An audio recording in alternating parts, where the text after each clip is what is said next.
জি আব্বা। কিরে বাবা, তোর নাচ কে রেজাল্ট দেওয়ার কথা, পাস করছস নি? আসলে আব্বা তোমার যে কেমনে কই, আমি তো আসলে এক সাবজেক্টে ধরা খেয়ে গেছি। ওগো শুনছ, তোমার বদমাস ফলাটা তো এবার এক সাবজেক্টে ফেল করে আইছে।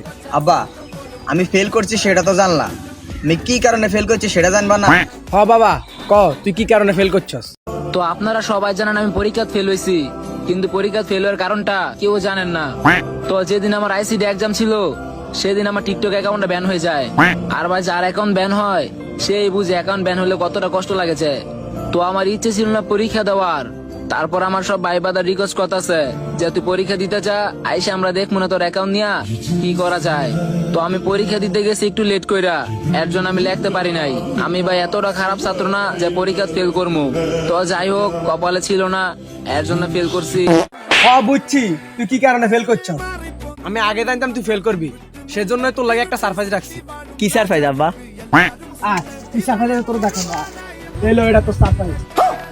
আব্বা তোমার না কথা ছিল আমার 2 চাক্কা নামাই দিবা।